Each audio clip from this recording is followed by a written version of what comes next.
So I did not review Monday Night Raw for the night after Hell in a Cell because I thought, for one, the card just didn't look interesting. It didn't look real important. It looked like a mediocre, boring Raw. So instead, what I'm doing is recording a Survivor Series 2019 review because I feel like going back to review last year's edition of the upcoming pay-per-view is always like a good little way to begin getting hype, I guess, of the upcoming show.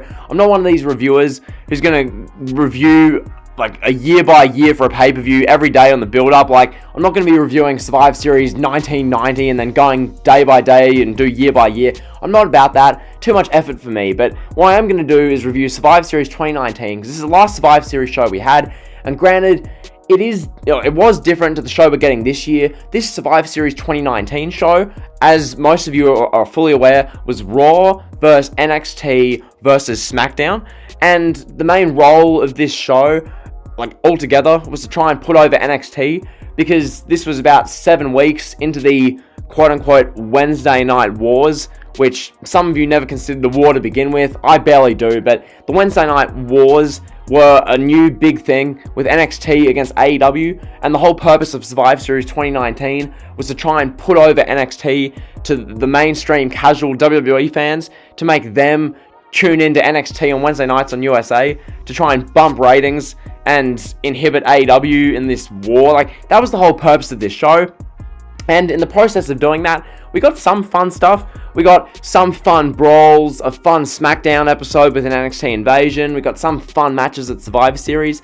But just on the whole, it wasn't a success. Like, you can't look at this show a year removed and say this was a great success of a show.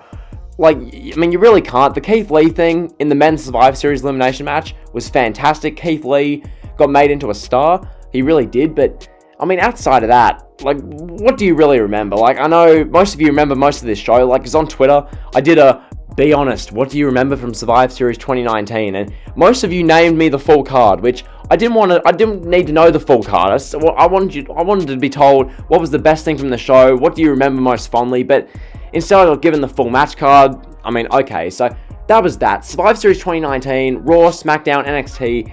The format was interesting. It was a lot of triple threat matches, which triple threat matches can be good in moderation. You know, like, triple threat matches, like anything, are good when you don't have to see a bunch of them. But when you're forced to watch just a heap of triple threat matches, one after the other, it can get a bit repetitive.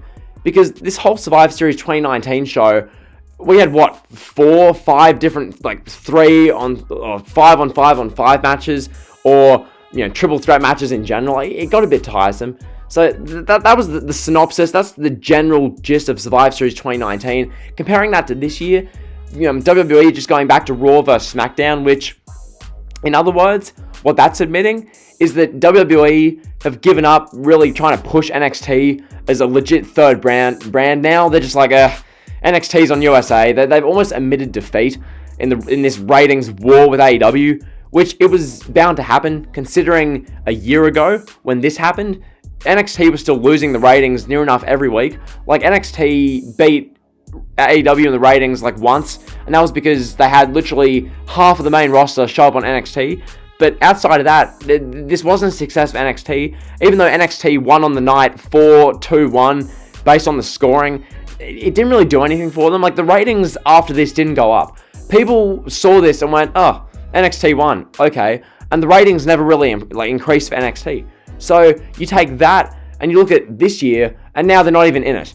You know, like, it wasn't really a success. So that's like the general synopsis in the books. Now I'm just going to go through the main matches on this show and talk about things that I most fondly remember. So right off the bat, Brock Lesnar versus Rey Mysterio for the WWE Championship. This I fondly remember. Now, the storyline for this was not the best. If we remember that whole thing with Brock Lesnar and Cain Velasquez, Crown Jewel 2019, oh boy.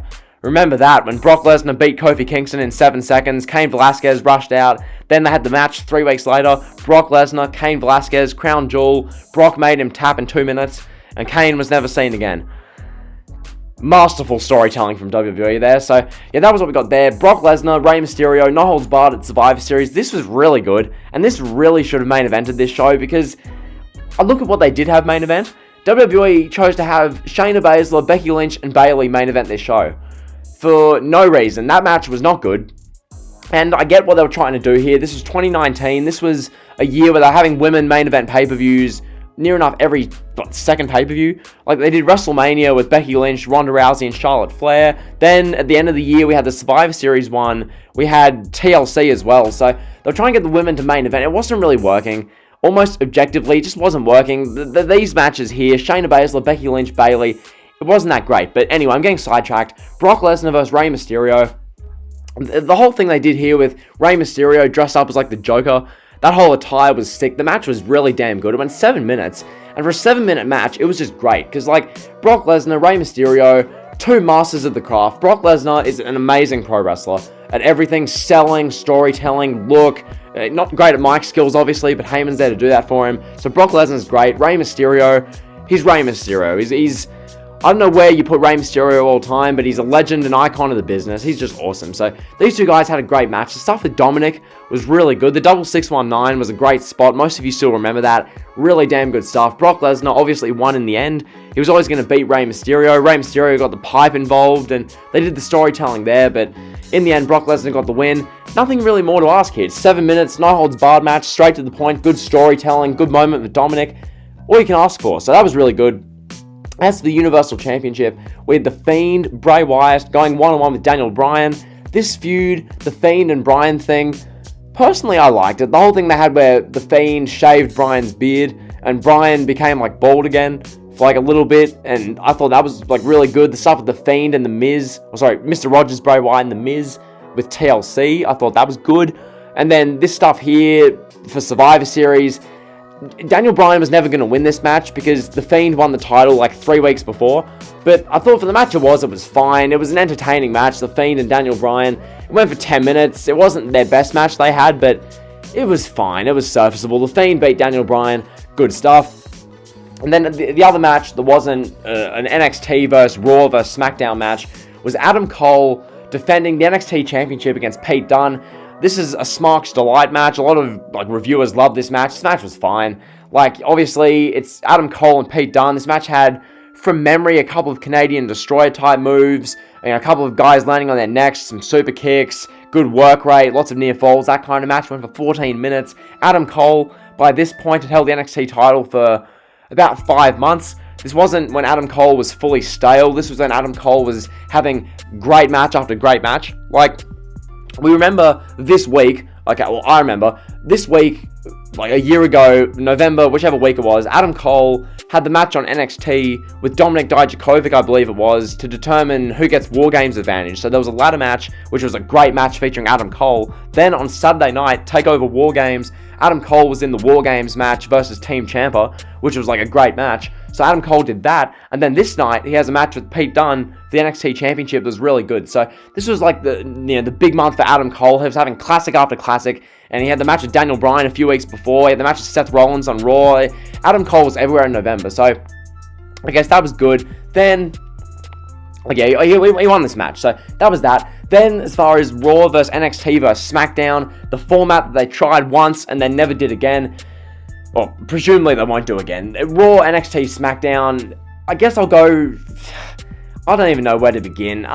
There's just a lot of inter-brand matches. A lot of wrestlers were on this show.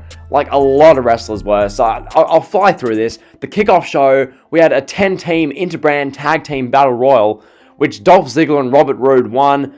Moving on, we had an NXT Cruiserweight Championship match that I'm not even going to review. We had a Champions Triple Threat Tag Team match featuring the Viking Raiders, the New Day, and the Undisputed Era. So, that match was good. That match was on the kickoff show, which it should have been on the main card, that match, but it wasn't. It was a fun match. Eric and Ivar from Raw successfully defeated the New Day and the Undisputed Era. That match I remember being fun. I remember fondly. I remember some good spots at Big E and the Apron Spear and just that kind of stuff in general. Once again, how I do my reviews, you guys know this. I'm not about doing move by move because this show happened a year ago. None of you guys care to hear what move Eric did to Kofi Kingston 8 minutes into this match. None of you guys care. So this is just a general run over the show. Eric and Ivar won this tag team triple threat champions match on the kickoff show. All good. Then for the main show, they did the big Women's one, Team NXT, Team Raw, Team SmackDown. Team NXT here, Rhea Ripley, Bianca Belair, Candice LeRae, Io Shirai, and Toni Storm. Pretty good team. Taking on Team Raw, which was Charlotte, Natalya, Asuka, Kairi Sane, and Sarah Logan.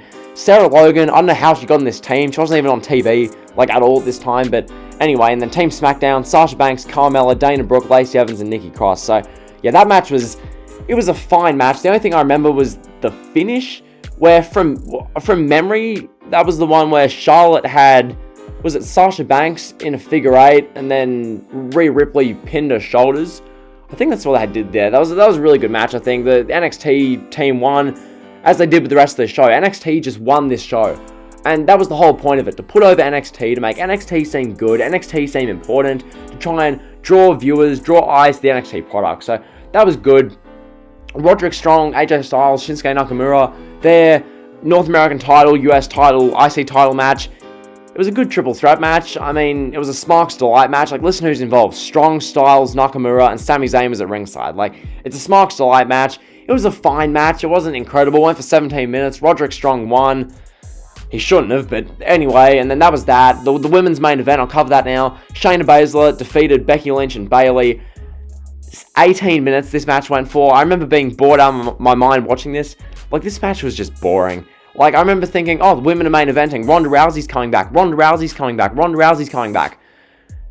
No, she didn't. It was dull. So, I mean, that was that. And then, as for the rest of this, the final match, Team SmackDown versus Team Raw versus Team NXT for the men. This match was really damn good. Keith Lee had a real coming out party in this match. Keith Lee, at this time, he had the matches with Dominik Dijakovic, which were really good, but he hadn't proven himself on the big stage. This match was his first real opportunity on the big stage, and boy did he do well. Keith Lee was just dominant. And also, one other thing I want to mention, this NXT team was actually really good. Like, Damian Priest, Keith Lee, Volta, Tommaso Ciampa, and Matt Riddle. Like, that's like a legit NXT team. That's not Finn Balor, that's not Adam Cole, that's not Johnny Gargano, that's not the guys who are like 5'7", like skinny midgets. That's a legit team. So, good NXT team there. They lost in the end though. Keith Lee looked dominant. He eliminated Seth Rollins, which was really good, and then Roman Reigns got the better of him.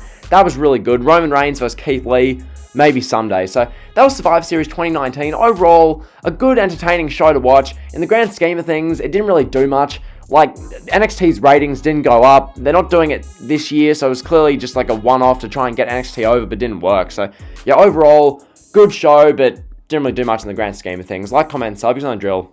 See ya.